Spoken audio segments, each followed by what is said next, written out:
નમસ્કાર, આપ જોઈ રહ્યા છો સમાચાર સુપરફાસ્ટ. આપની સાથે હું ખ્યાતિ. સૌપ્રથમ વાત કરીશું મહત્વપૂર્ણ સમાચારની. બોગસ મતદાનનો વિડીયો વાયરલ થવા મામલે તપાસના આદેશ આપી દેવામાં આવ્યા છે.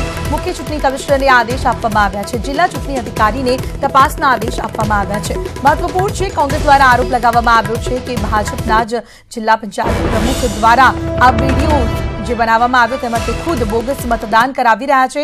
બોગસ મતદાનનો વિડીયો વાયરલ થતા ફરિયાદ નોંધાઈ. હવે ચૂંટણી અધિકારી તપાસ કરશે. કથિત વિડીયો કહેવાય છે એ આ ચૂંટણીને લગતો કે આ કેન્દ્રને લગતો જણાતો નથી, પણ અને અહીંયા કોઈ આવી ઘટના ન બની હોય એવું પ્રાથમિક રીતે જણાય છે.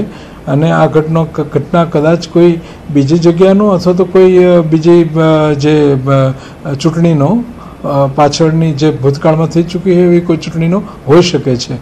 અને એ સંજોગોમાં મેં એમને સૂચના આપી હતી કે તમે એ જે કંઈ સંભાવનાઓ હોય એનું સંપૂર્ણ તપાસ કરી, તલસ્પર્શી તપાસ કરી અને રિપોર્ટ કરો.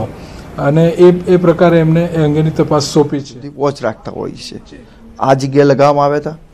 બાપુપુરાના મતદાન મથકને સેન્સિટિવ એટલે ક્રિટિકલની કેટેગરીમાં ગણવામાં નથી આવ્યું, એટલે આ જે છે ડીઈઓ તરીકે અમદાવાદ કલેક્ટરશ્રીએ ત્યાં વેબકાસ્ટિંગ માટેનું આ યોગ્ય મતદાન મથક નથી ગણેલું અને એટલા માટે ત્યાં વેબકાસ્ટિંગની કોઈ વ્યવસ્થા નહોતી. કારણ કે ક્રિટિકલ નથી એટલે ઈસીઆઈના નોર્મ્સ પ્રમાણે ત્યાં વેબકાસ્ટિંગ કરાવવું ફરજિયાત નથી.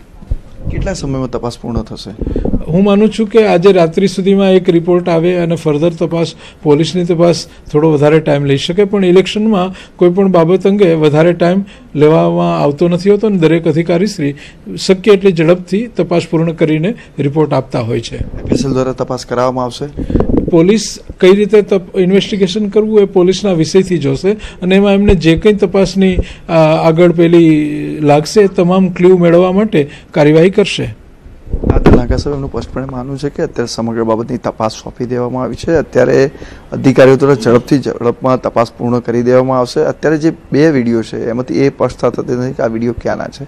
અત્યારે તપાસ થયા બાદ જ ખબર પડશે કે કોની સંડોવણી છે. જેની પણ સંડોવણી હશે એની સામે એક્શન લેવાશે. કેમેરામેન નરેશ મોરી સાથે હિતેન્દ્ર બારોટ, ન્યૂઝ 18 ગુજરાતી, ગાંધીનગર. તો કથિત વિડીયો મામલે તપાસ કરવા માટે આદેશ આપવામાં આવ્યા છે, પરંતુ હાલ તો આ વિડીયોની કોઈ પુષ્ટિ કરવામાં નથી આવી રહી. આ વખતની ચૂંટણીનો જ આ વિડીયો છે કે કેમ તેને લઈને પણ તપાસ હાથ ધરવામાં આવશે. આજે રાત્રે મોડી રાત સુધીમાં આ તપાસના સંપૂર્ણ રિપોર્ટ તૈયાર કરી દેવામાં આવશે તેવું હાલ કહ્યું છે. ગાંધીનગર જિલ્લા ચૂંટણી અધિકારીએ તપાસ કરવાના આદેશ તો આપી દીધા છે અને આદેશ સંદર્ભે જ હાલ કાર્યવાહી શરૂ પણ થઈ ચૂકી છે. કથિત વિડીયો મામલે તપાસ કરવામાં આવી રહી છે.